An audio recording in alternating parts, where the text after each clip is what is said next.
bien, bonjour, ça fait plaisir de vous accueillir ici le 28 avril, qui est la journée internationale des filles dans le domaine des technologies de l'information et des communications. Et je suis très honoré d'être ici avec une jeune fille très dynamique et qui aide l'Organisation internationale de la francophonie à rejoindre un plus grand nombre de jeunes et de jeunes filles pour les intégrer, les intéresser, les motiver et leur donner une plateforme, une opportunité de se joindre dans l'aventure formidable qui est le métier des technologies de l'information. Bonjour Matina. Bonjour monsieur l'administrateur. Et vous êtes présidente, directrice générale, cofondatrice de SAINA. Tout à fait. Parlez-nous de cette magnifique entreprise que vous avez aidé à créer et qui est en partenariat avec l'OIF. Oui, bien sûr, mais tout d'abord, merci beaucoup, monsieur l'administrateur, de me recevoir ici à l'OIF en cette journée importante, qui est importante pour moi en tant que jeune femme, mais aussi pour toutes les filles qui suivent nos formations actuellement et les futures filles qui suivront nos formations. C'est vraiment un honneur pour moi d'être là. Et oui, donc SAINA, c'est quoi ? SAINA, c'est un jeu vidéo mobile pour apprendre les métiers du numérique qui va connecter automatiquement nos apprenants qui ont validé des compétences à des micro-tâches informatiques rémunératrices qui sont demandées par des entreprises internationales. Et avec l'OIF, vous êtes embarqué avec nous dans une folle aventure qui s'appelle Déclic. Ça déclic. Ça déclic et qui vise justement à former les jeunes au métier du numérique.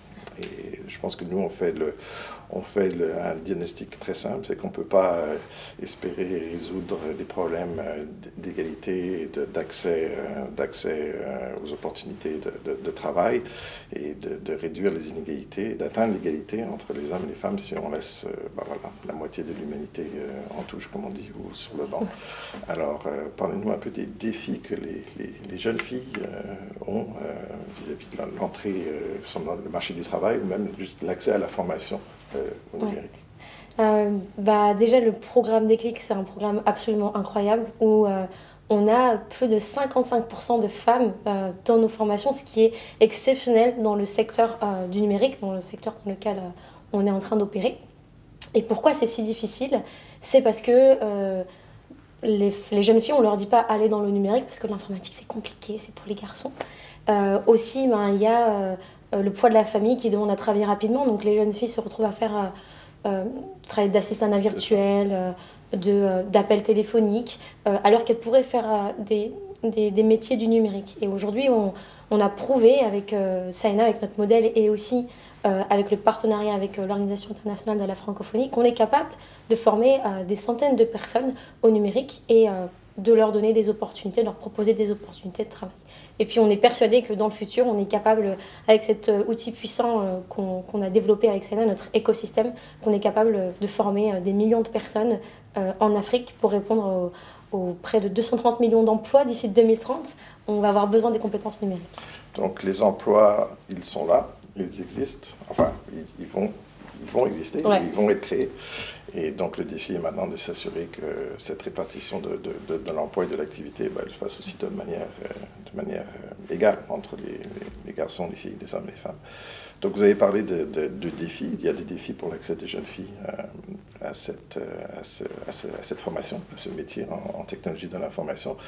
On a des stéréotypes. Vous en avez mentionné quelques-uns. C'est pas l'éthique, c'est pas pour les filles, etc. Il y a des conditions des réalités socio-économiques où justement qu'on connaît bien. Mais est-ce qu'il y a d'autres défis, d'autres obstacles qui un peu peut-être retiennent ou empêchent la pleine participation des filles à ce métier ? L'accès au financement. Ça coûte cher de se former au numérique aujourd'hui en Afrique de manière générale. Moi, à SAINA, on a la chance d'être pas cher, d'être à 9,90 € par mois pour être accessible aux personnes qui ont peu de revenus. Mais vous imaginez bien que dans une famille où on est plusieurs personnes et que il faut du coup choisir qui va aller à l'école ou quelle école on va choisir, eh bien, les filles ne seront pas toujours les premières qu'on va envoyer à l'école, on va plutôt les envoyer au travail. Et donc, du coup, je pense que l'accès au financement est un vrai obstacle que l'OIF, aujourd'hui, au travers du programme Déclic, arrive à surmonter ou commence à surmonter. Et il y a encore beaucoup de chemin à faire. Et si on peut aussi parler d'entrepreneuriat un tout petit peu, parce que vous êtes entrepreneur. Et bon, le défi de l'accès au financement pour les études, vous venez d'en parler, mais vous, en tant qu'entrepreneur, est-ce que vous avez des défis aussi en termes d'accès au financement pour votre projet? Qu'est-ce que vous avez vécu comme jeune entrepreneur, jeune femme entrepreneur? Ben, c'est vrai que ça va faire 1 an et demi qu'on essaie de lever des fonds. Et là, on est très heureux. On vient de clôturer un tour de table avec Orange Ventures, Launch Africa Ventures et un club de business angel ou de personnes qui croient en votre projet, qui ont investi chez nous. Donc, on vient de lever 600 000 $. Et on est très fiers de ça. Et ça a été un parcours du combattant parce qu'aujourd'hui, il y a simplement 2% des boîtes, des entreprises qui ont été fondées par des femmes qui arrivent à trouver du financement. Donc, c'est très, très peu. Et il y a un véritable sujet là-dessus, donc ça fait partie de l'un des défis. Puis après aussi, évidemment, c'est la crédibilité. Souvent, on va nous dire, ben non, vous n'avez pas fait du numérique, vous venez pas du bon milieu, vous n'avez pas fait les bonnes études. Et là, ça peut être difficile, mais tout est possible. Et là, votre partenariat avec l'Organisation internationale de la francophonie, j'espère qu'elle va pouvoir vous aider à ouvrir d'autres portes et un peu voilà, rassurer les investisseurs avec qui vous allez parler pour continuer à progresser. Que, là, c'est du sérieux. Là, on a un programme et votre ambition, c'est d'aller rejoindre combien de jeunes? Des millions. Et aujourd'hui, on a aussi cette volonté d'être partout en Afrique. Notamment dans la ruralité, notre outil permet justement d'être accessible à des gens qui n'ont pas accès à un ordinateur puissant pour qu'ils puissent coder en ligne directement.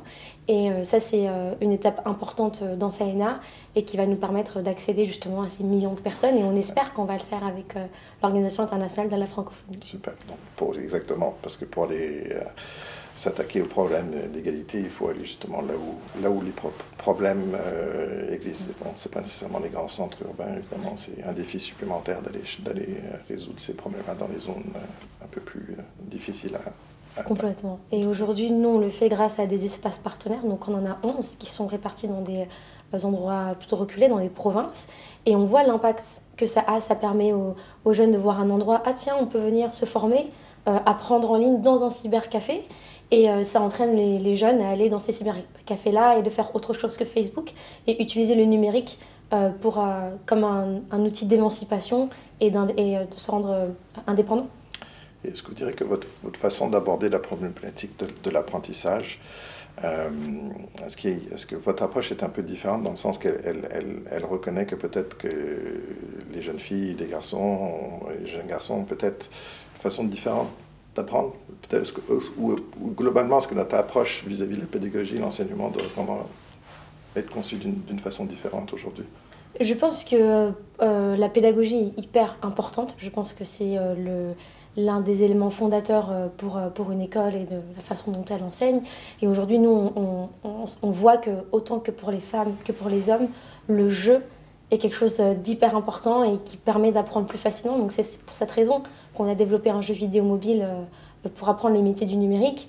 Et par exemple, on a dans notre univers, les apprenants vont à la conquête de planètes et chaque planète représente des compétences numériques. Et oui, les femmes peuvent aller à la conquête de planètes et elles aiment aller à la conquête de planètes. Et on voit aussi à quel point les méthodologies qu'on a mis en place, donc on a des cours écrits, on a des cours audio, on a des cours vidéo, on a des quiz, on a des exercices, on a des projets, on a des webinaires, enfin énormément de choses qui sont riches et qui sont très différentes avec des objectifs pédagogiques différents.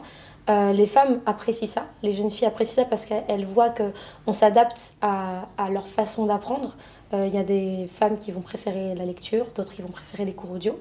Et elles sont tellement motivées que ensemble, en fait, avec toute la promotion, ils vont organiser eux-mêmes le week-end des jours de travail où ils vont être tous ensemble et travailler ensemble. Donc oui, je pense que la pédagogie, ça s'adapte aux hommes et aux femmes et le jeu est un excellent moyen pour les hommes et les femmes. Merci pour ces précisions. Il y a une problématique, je pense, qui devient de plus en plus importante et on le voit dans nos quotidiens, c'est celle de la sécurité. Et là, on parle d'informatique, de communication, de télécommunication, d'Internet, les plateformes, les réseaux sociaux. Et on s'aperçoit que vraiment le problème du cyberharcèlement ou de la sécurité de façon plus large, c'est aussi un impact et sur tout le monde, mais en particulier aussi malheureusement sur les jeunes filles. Est-ce que vous voyez un peu ça dans votre domaine? Et est-ce qu'il y a un message en particulier que vous aimeriez lancer en cette journée importante? Oui, dans le cyberharcèlement, il y a harcèlement. Et malheureusement, l'harcèlement n'est pas qu'en ligne, mais est physique et présent tout simplement dans le quotidien de ces jeunes filles-là. Et on l'a vu. Et c'est pas... Les hommes ne font pas ça de manière intentionnelle et ne pensent pas qu'ils font à mal. C'est une question d'éducation. Et par exemple, quand un jeune garçon va siffler une jeune fille ou qui va lui dire, va l'appeler ma mignonne ou ma chérie, il ne va pas comprendre que c'est pas bien en fait. Et tout ce qu'on fait aussi, c'est essayer d'inculquer, en tout cas, à ces jeunes garçons-là qui font partie de nos formations. Attention les garçons, il faut plutôt se comporter de cette façon-là. Et c'est quelque chose qui est très difficile. Et je pense que réussir à régler le problème du cyberharcèlement, ça passe par l'éducation des jeunes hommes et aussi des jeunes filles. Et puis après, sur la partie cyberharcèlement pur, il y a des techniques de protection, sur nos mots de passe, sur comment on identifie que cette personne-là, c'est ce qu'on appelle un phishing. Il y a des méthodes pour identifier cela et faire attention. Et personne n'est à l'abri, que ce soit des jeunes femmes ou des jeunes hommes, et même quand on est adulte. Oui. Et c'est quelque chose qui doit faire partie des formations, c'est quelque chose qui doit faire partie de la sensibilisation qu'on fait aux jeunes. Et si j'ai un message à faire passer, c'est la première chose, c'est de dire que peu importe ce qu'on vous dit, les filles, que vous n'êtes pas capable, c'est faux, vous êtes capable et les métiers du numérique sont à portée de toutes et de tous et il faut simplement en avoir envie, se dépasser. Le dépassement de soi est vraiment important et aussi faire attention. Faites attention sur les réseaux sociaux, c'est vraiment important. Mais il y a un message aussi important, c'est que vous avez des modèles et des exemples de gens qui ont pris les technologies de l'information en main et à cœur et qui ont su développer leur fibre entrepreneuriale. Et vous êtes un magnifique exemple. Donc, bravo. Merci beaucoup, Martina, de travailler avec l'OIF et de travailler en partenariat avec nous. Et je vous souhaite un bon succès dans vos projets et j'espère qu'on va continuer à travailler ensemble. Avec grand plaisir et merci beaucoup, monsieur l'administrateur, encore une fois. Ça fait plaisir. Merci à vous. Merci.